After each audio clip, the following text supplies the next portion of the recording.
जोहार झारखंड। बहुत ही खेद और पीड़ा के साथ आपको सूचित करना पड़ रहा है कि हाय रे हमर सोना झारखंड।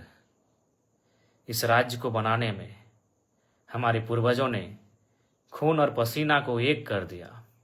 इस राज्य को बनाने में हमने अपना सर्वस्व निछावर कर दिया और आज हमें क्या मिल रहा है?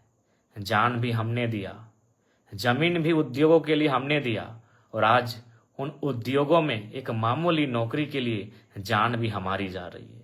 आज बीएसएल, जिसे पूरे भारत में, पूरे एशिया में जाना जाता है, जिस बीएसएल की स्थापना बोकारो जिला में आज से लगभग 50 वर्षों पहले की गई है। लगभग 33,000 एकड़ के आसपास जमीन का अधिग्रहण किया गया है और आम जनमानस की माने तो 64 मौजा 84 गांव विस्थापित हुए हैं, जिसमें 19 पंचायत तो आज भी ना नगर में रह गए ना गांव में रह गए। आज अप्रेंटिस के जो अभ्यर्थी हैं वह धरने पर बैठे थे नियोजन की मांग को लेकर, लेकिन उनका धरने में बैठना गांधी के देश में मानो अपराध हो गया। हम इस देश को लोकतांत्रिक देश के रूप में जानते हैं, मानते हैं और है भी। यह देश गांधी का देश कहा जाता है, जहां लोग अनशन धरना के माध्यम से अपनी मांग को शासन प्रशासन तक पहुंचाती है। लेकिन आज बहुत ही दुर्भाग्य की बात है, बहुत ही दुख की बात है कि अप्रेंटिस के अभ्यर्थी जो धरने पर बैठे थे, जिनके बाप दादाओं ने बीएसएल को स्थापित करने में अपनी जमीन देने का काम किया है, आज सीआईएसएफ के लाठी चार्ज में शहीद हो गए। इसे शहीद ही कहेंगे, मौत नहीं शहीद कहेंगे, कि जमीन देकर बीएसएल बनाया और आज वहां नौकरी एक मामूली ही तो नौकरी होगी, 3rd ग्रेड या 4th ग्रेड की ही नौकरी होगी। आज सीएसएफ के भी कर्मियों ने, सीएसएफ के जवानों ने क्रूरता की हद को पार कर दिया। आज दर्जनों बार मेरा सीआईएसएफ के जवानों से सामना हुआ है, जब मैं किसी आंदोलन में भाग लेने गया हूं और सामने सीआईएसएफ के जवान पहरेदारी कर रहे हो, मैंने उनसे कहा कि ड्यूटी कीजिए, इस वर्दी में जो गर्दी है उसके भीतर एक हृदय है, एक मानवता है, उसका भी ख्याल रखिए। यदि लाठी चार्ज करने की नौबत आए तो पांव में लाठी चलाइए, सीधे सर पे लाठी। वो आतंकवादी नहीं थे, वो अभ्यर्थी हैं, अप्रेंटिस के अभ्यर्थी हैं। उनके बाप दादाओं ने जमीन दिया है। सीएसएफ के जवानों, जिस कारखाने की पहरेदारी करके, जिस कारखाने में आप ड्यूटी करके पगार और पेमेंट ले रहे हो ना, जिससे आपकी पत्नी अच्छा कपड़ा पहन रही है, आपके बच्चे स्कूल में पढ़ रहे हैं, जिसको आपने जान से मार दिया ना, उनके बाप की जमीन पर है वो। आप उनके बाप की जमीन की निगरानी करते हैं और खाते हैं, और आप उनको लाठी मार के जान ले लेते हैं। इतना क्रूर कैसे कि आप ड्यूटी की ट्रेनिंग ड्यूटी करते करते क्या आप संवेदनहीन हो गए?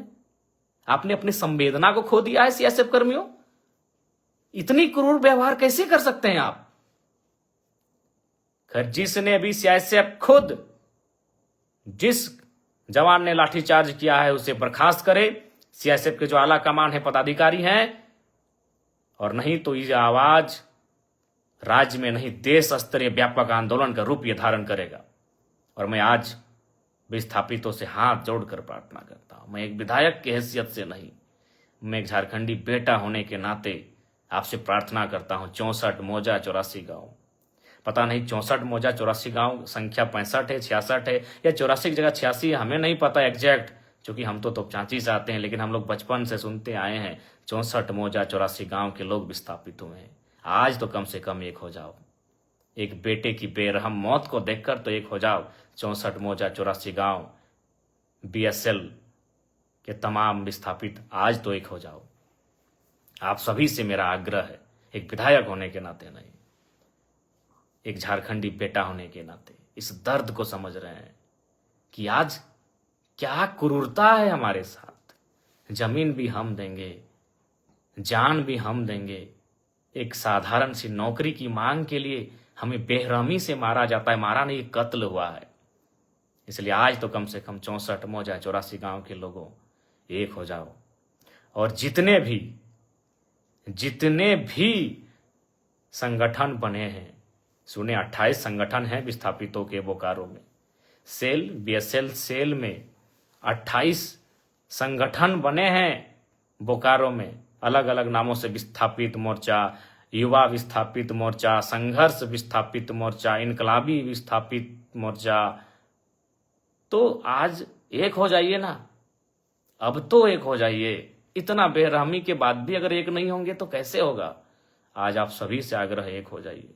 और तमाम विस्थापितों आपसे आग्रह है, विस्थापन की लड़ाई आप अपने भरोसे लड़िए। लोग समर्थन करते हैं, उनका समर्थन लीजिए। किसी राजनेता की अगुवाई में कभी आंदोलन मत कीजिए। अगुवाई आप स्वयं करें। विस्थापितों एक होकर इस आंदोलन की अगुवाई करें, निस्वार्थ भाव से करें। मरने से, इस सड़ सड़ कर मरने से अच्छा है लड़ के मारा जाए। हम तो रोज मारे जा रहे हैं, कहाँ नहीं मारे जा रहे हैं, कभी भूख से, कभी दुख से, कभी चाबुक से। विस्थापित कभी भूख से मरते हैं, कभी दुख से मरते हैं, और आज बोकारो में प्रेम की मौत चाबुक से हुई है, शासन प्रशासन की लाठी से हुई है। इसलिए आज तमाम विस्थापितों से आग्रह है, तमाम आपसी गिले शिकवे को भुलाकर एक हो जाएं। मन व्यथित है, लड़ने के लिए हमेशा तत्पर हैं, लेकिन बस यही है कि हम एकजुट अगर हो जाते हैं, पक्ष विपक्ष राजनीति को भुलाकर आज सामाजिक तौर पे, तो हमें लगता है कि आज बोकारो एक नया इतिहास देखेगा। और बिल्कुल विस्थापितों ने जो बोकारो बंदी का आह्वान किया है, बोकारो बंदी का समर्थन करते हैं। बोकारो बंदी का जो विस्थापितों ने आह्वान किया है, उस बंदी का समर्थन करते हैं। बोकारो ऐसा बंद होना चाहिए, बोकारो की धरती में ऐसा आंदोलन होना चाहिए कि हमारे पूर्वज भी हम पे गर्व करें कि हाँ, आंदोलन की बदौलत हमने ये राज्य लिया है। और मैं जिला प्रशासन, बोकारो जिला प्रशासन से ये मांग करता हूं कि जिस सीआईएसएफ के जवान ने लाठीचार्ज किया है, उस पर कठोर से कठोर कानूनी कार्रवाई हो। प्रबंधन की जो मनमानी है उस पर कार्रवाई हो। प्रबंधन जो गलत तरीके से, गलत नीतियों से संचालित हो रही है, उस पर कार्रवाई हो। यही सेल का नारा था। विस्थापित गांव के लोग कहते हैं कि जब तक बीएसएल सेल की चिमनी में धुआं रहेगा, तब तक विस्थापितों के हाथों में, घरों में नौकरियां रहेंगी। धुआं तो आज भी है, लेकिन नौकरियां कहाँ गई? धुआं आज भी है, नौकरियां कहाँ गई? हम आज तो बेमौत मारे जा रहे हैं, हम कुचले जा रहे हैं। झारखंड के तमाम विस्थापितों, बीएसएल कोई अमर हो के नहीं आया है। न बीएसएल ने अमृत तो पान किया है, अमृत का पान किया है। उसको साधन संसाधन हमारे बाप दादाओं की बनी जमीन पर बनी सड़कों से जाता है। उसे पानी टेनू घाट का मिलता है। अगर टेनू घाट का डैम का रास्ता एक दिन अगर दामोदर नदी में मिला दिया जाए, तो बीएसएल बाप बाप कर उठेगा। याद कीजिए विनोद बाबू का वो दौर, जब उन्होंने कहा था कि डैम, हमारी जमीन पर जो डैम है, अगर हमारी नहीं सुन रहे हैं तो पानी नदियों को दे दिया जाए। अगर एक दिन विस्थापित ये ठान ले टेनू घाट का पानी बीएसएल को जाता है, अगर उस पानी को अगर हम केवल शिफ्ट कर दें दामोदर नदी में, तो बीएसएल बाप बाप कर सकता है। आज बहुत दुख और दुर्भाग्य है कि हमारे साथ कितना क्रूर व्यवहार हो रहा है। और ये क्रूर व्यवहार किसान, कामगार, आदिवासी, मूलवासियों के साथ ही होता आया है। वो झारखंड हो, चाहे 2006 जनवरी का महीना कलिंगा नगर उड़ीसा हो, वहां भी लोग जमीन के बदले जान देने के लिए तैयार थे, और शायद 13 लोगों की जान ले ली थी। आज भी उनकी मृत शरीर को, हाथों को, पांव के पंजों को, हाथ के पंजों को संभाल के रखा गया है। जी हाँ, आप बार बार श्वेता जी का नाम ले रहे हैं, मैं उस पर भी कहूंगा, और मैं श्वेता मैडम को एक पत्र भी लिखूंगा। मैं कानूनी कार्रवाई के लिए तो एसपी महोदय को लिखूंगा ही, उनके समर्थकों पर, लेकिन श्वेता मैडम को भी लिखूंगा कि श्वेता मैडम, अगर ढूलू महतो कल पहुंच जाए माननीय सांसद, तो क्या आपके समर्थक उनका बोर्ड उखाड़ेंगे? बोकारो के पूर्व विधायक अगर बिरंची नारायण जी अगर वहां पहुंच जाएं तो क्या आपके समर्थक उनका बोर्ड उखाड़ेंगे? क्योंकि बोकारो जिला से हमारे योगेंद्र प्रसाद मंत्री जी आते हैं। कल को अगर विस्थापितों के समर्थन में योगेंद्र प्रसाद मंत्री जी पहुंच जाएं तो श्वेता मैडम, क्या आपके समर्थक और आप उनका बोर्ड उखाड़ेंगे? क्या कल को रघुवर दास जी चूंकि गिरिडीह आए थे, हो सके कल बोकारो अगर आ जाए पूर्व मुख्यमंत्री रघुवर दास जी, क्या आपके समर्थक उनका बोर्ड, उनकी गाड़ी का नंबर प्लेट उखाड़ेंगे? अरे आपने तो हद कर दिया। और आप क्या बयान दे रही है इंटरव्यू में कि कुछ दिनों पहले, अरे आप जब विधायक बनी है ना मैडम, तब से आप में ये तेवर है। जब हम विधायक नहीं बने थे ना, उससे पहले से हम विस्थापितों की आवाज बनते आए हैं और विस्थापितों के धरने में, आंदोलन में सहभागिता देते आए हैं। क्या बात करती है मैडम? आप एक स्त्री थी इसीलिए मौन रहें, आप एक नारी थी इसलिए मौन रहें। बाकी आपको स्वयं मालूम है आपने आज क्या कृत्य किया। हमने ना आपको कुछ बोला था, हम तो, मेरी गाड़ी वहां खड़ी हुई थी, हम तो केवल आपके, हमारी गाड़ी गई थी ना, हमको तो मालूम भी नहीं आप एक महिला हो के विधायक हो के इस प्रकार आई। पहले तो विरोध किया, हमने आपसे पूछा कि मैडम क्या बात है, क्या बात है? आपने पहला लाइन यही कहा कि मेरा विधानसभा है, आप कैसे आ सकते? हद है भाई। कल को मैं पूछ रहा हूं, बोकारो के ही मंत्री योगेंद्र प्रसाद, अगर कल को योगेंद्र प्रसाद आ गए उस धरने में, उस बंदी में, या फिर बीजीएच अगर पीड़ित परिजनों से मिलने के लिए, या फिर उस गेट में जहां विस्थापित धरने पर बैठे हैं, तो क्या विधायक मैडम आप योगेंद्र प्रसाद जी का विरोध कर पाएंगे? या कल को ढूलू महतो, चूंकि सांसद हैं, अगर ढूलू महतो जी पहुंच गए, क्या आपके समर्थकों में, आप में वो कुव्वत है कि आप उनका नंबर प्लेट उखाड़ देंगे?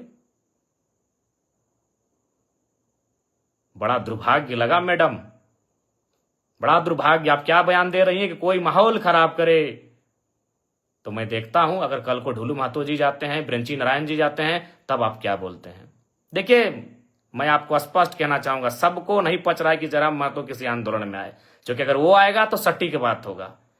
और बाकी कहना नहीं चाहिए मैडम, लेकिन जब आपने हद पार किया है तो मैं सुनी सुनी खबर आपको सुना दूं। सुने आपके घर में आपके रिश्तेदार कहिए या आपके खास कहिए, उनको ठिका मिलता है बीएसएल में।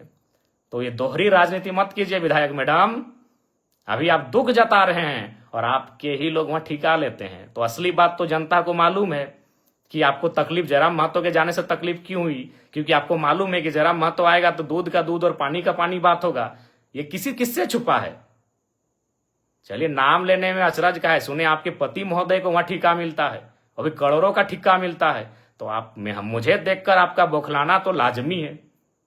चलिए, फिर भी बुरा नहीं मानते हैं, क्योंकि लड़ाई विस्थापितों की है, लड़ाई विस्थापितों की है। बाकी हमारे समर्थक, हमारे कार्यकर्ता आपको मर्यादित रूप में उत्तर दे देंगे। आपको गांव जाना है, गांव में हमारे कार्यकर्ता, हमारे समर्थक आपको उत्तर दे देंगे, नियमता देंगे।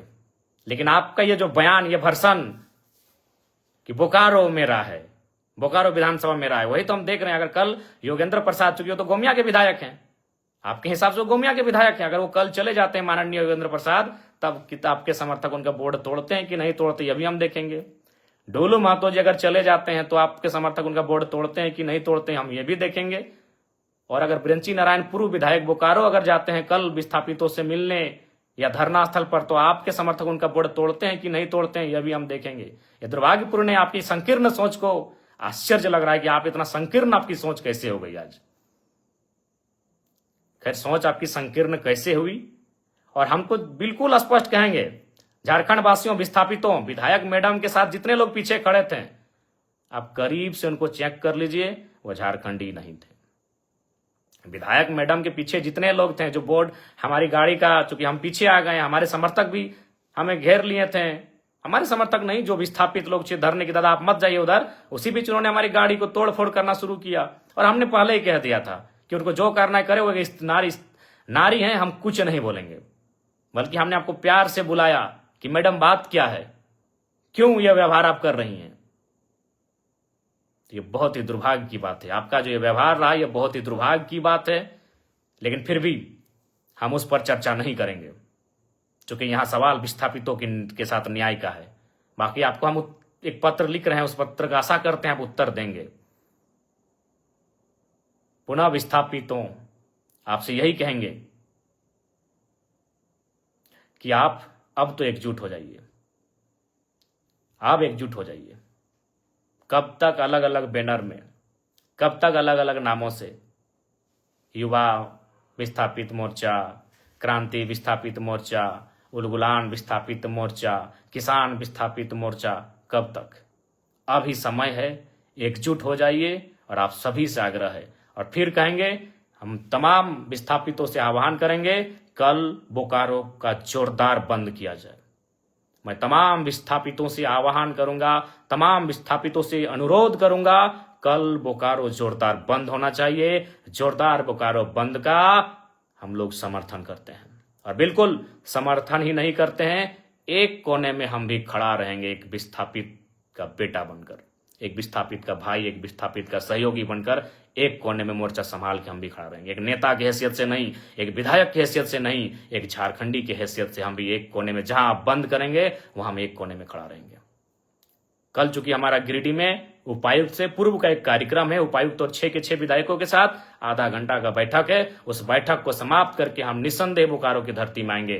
तब तक हमारे जितने भी समर्थक हैं, हमारे जितने भी चाहने वाले हैं, हमारे जितने भी कार्यकर्ता हैं, उन सभी से मेरा आग्रह होगा, बोकारो बंद का जोरदार समर्थन करेंगे, विस्थापितों की आवाज को बुलंद करेंगे, और प्रेम महतो जिनकी बेरहमी से हत्या हुई, इस हत्या नहीं, ये शहादत कहें, उन्होंने विस्थापितों के लिए शहादत देने का कार्य किया है। आज बस आग्रह यही है कि इस बार एकजुट हो जाइए। यार छोड़िए, विधायक मैडम सबको मालूम है, उनको हमारे नाम से चिड़चिड़ा हुई, हमारे नाम से उनको क्यों तकलीफ हुई, किसी से छुपा नहीं है। क्योंकि हम तो वही पूछ रहे हैं ना भाई, हम दूसरा क्षेत्र का विधायक थे। अरे मैडम, हम जेएलकेएम पार्टी के केंद्र अध्यक्ष हैं, 40,000 वोट हमें भी मिला है बोकारो विधानसभा से, इस बात को भूलिए मत। और हम देख रहे हैं ना, कल जा रहे हैं, मंत्री महोदय सुनने जा रहे हैं, योगेंद्र प्रसाद जी, डुलू महतो जी जाएंगे, देखते हैं आप विरोध करते हैं कि नहीं, देखते हैं भैया, हम भी देखते हैं। बाकी पुनः कहेंगे, 64 मौजा 84 गांव, एकजुट हो जाइए। और सीआईएसएफ के जवानों, इतना क्रूर कैसे? भगत सिंह सही कहते थे कि आजादी तो हम अंग्रेजों से ले लेंगे, लेकिन क्या हुआ, आजादी गांव तक जाएगी या अमीरों के हाथों में रह जाएगी? बिल्कुल अमीरों के हाथों में आजादी है। आज भी उद्योग घरानों के हाथों में आजादी है, उनके इशारे पर पुलिस काम करती है, उनके इशारे पर प्रशासन काम करती है। और मैं झारखंड पुलिस से भी आग्रह करूंगा कि ये आपका क्षेत्र था, झारखंड पुलिस से भी मैं आग्रह करूंगा कि आप सुरक्षा दें, विस्थापितों के आंदोलनकारियों को सुरक्षा दें, विस्थापितों की आवाज को सुरक्षा दें। मैं धन्यवाद, माफ कीजिएगा, मैं बोकारो उपायुक्त मैडम से भी कहना चाहूंगा, जो लोग दोषी हैं उन पर कार्रवाई की प्रक्रिया को फौरन आरंभ करें। विस्थापितों की आवाज बुलंद हो, विस्थापितों को न्याय मिले, विस्थापित एकजुट हो, मैं यही चाहता हूं। जय झारखंड, जोहार झारखंड।